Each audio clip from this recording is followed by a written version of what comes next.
So it's another gorgeous day out here on the campground. Nice 45 degrees, sunny, clear. And I just came across this. I mean, I haven't really had anything, you know, a good enough signal to film yet. I mean, I got a lot of clad and stuff, but I just had that. This is a first for me. I just scratched down with my pro pointer, and just when I broke the surface, there's a 1937 wheat penny just laying like right there on top. I don't know if it was a recent drop or if it just never sank.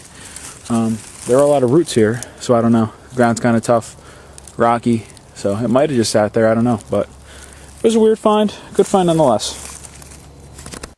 Look what we got. 1962 silver quarter. This is great. Since I went out during my lunch break yesterday to a friend's house who has an early Civil War house. This makes 4 hunts in a row with silver. 1962D. So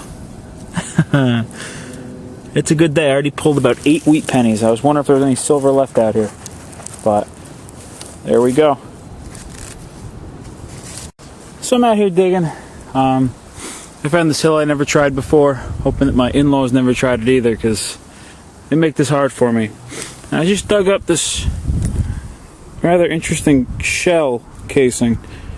Never dug up one like this before. I mostly dig up shotgun shells here in Sussex County. There's a lot of hunters, but never seen one quite like this.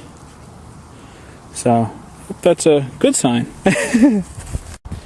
Well, like a trail of breadcrumbs, I followed the wheat pennies down the hill. I'd been getting a ton of wheat pennies and no silver. Followed them down the hill, down the hill, down the hill, down the hill, till I got down to this black muck that I wasn't too thrilled about digging in, but all the wheat pennies I kept finding. I knew there had to be something at the end of the rainbow, but I zoom in there.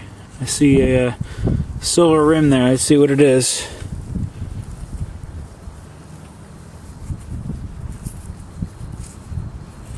Ooh, she's ugly. Is that even silver? It looks silver. Yep, 41.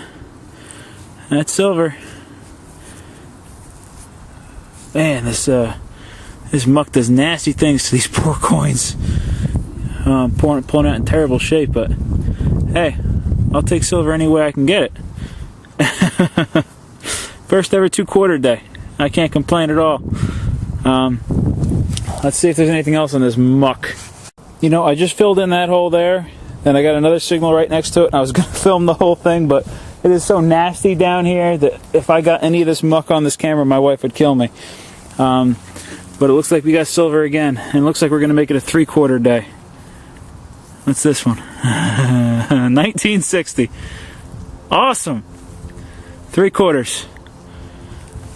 I'm glad I followed the trail of wheat pennies, because I was really actually getting frustrated thinking about just giving up and going somewhere else. But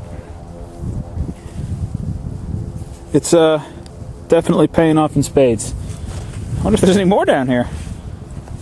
Alright guys, my hands are shaking. Alright?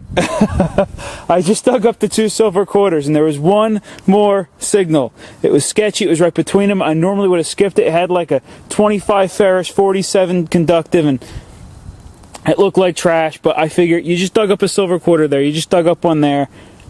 What's the worst that could happen? You'll lose a little time. Who cares? Dig it up. And I am glad I did. All I saw was the back of it, and then I dropped it and grabbed the camera, because I know that back. I never thought I'd dig one of these up. I hoped one day I would, but that's a standing Liberty quarter, and that is incredible. I can't even begin to tell you the elation I'm feeling right now digging this thing up. This is my first standing Liberty quarter, and I can't believe it. These things are one of my favorite coins. I mean, walking Liberty halves and standing Liberty quarters, I think, are some of the most gorgeous coins that the U.S. Mint's ever produced. No date, but that doesn't bother me at all. Any standing Liberty quarter is a good standing Liberty quarter in my book. As if a standing Liberty quarter and 2 silver washies wasn't enough, and that silver, I'm going to assume that was a pocket spill with how close together it all was. I got my first War Nickel, a 44. So, make that 4 silvers in this little muck spot right here. Did I say I hated muck? I love muck. It's like one of my favorite things to detect in now. Now tell me this isn't cool. Check out this old key.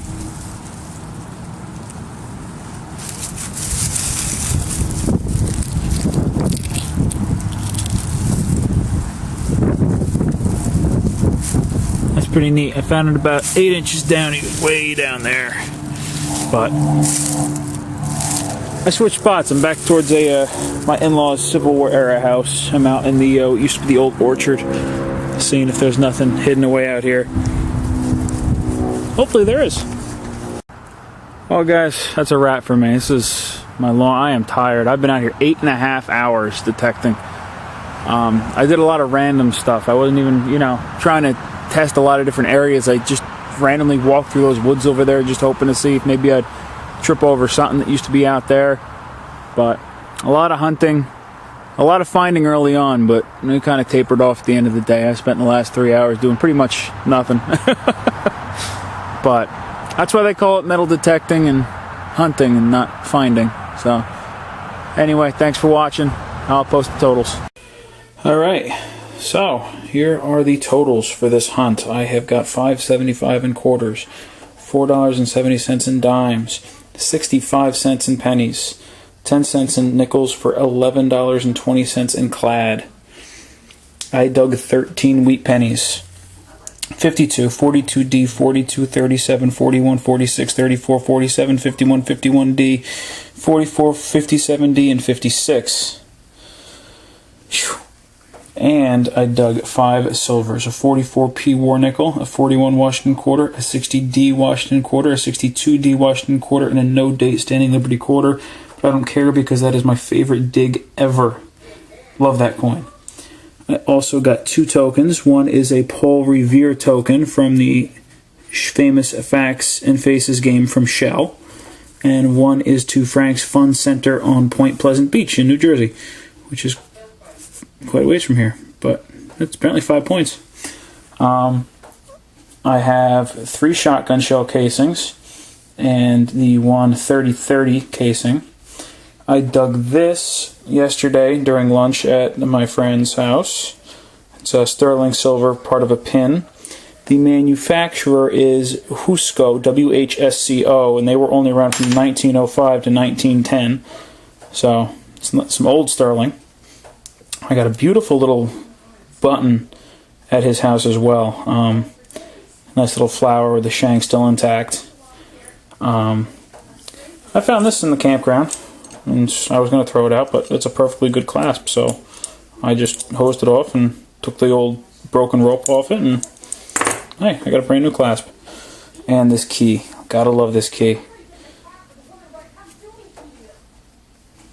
Too bad the ends aren't totally intact, but it's still a neat old key. One of my favorite digs. But thanks for watching. It was a massive amount of digging. I'm going to be feeling this for days. I don't plan on getting out of bed tomorrow. I am feeling it. But thanks for watching, and hope you enjoyed the video.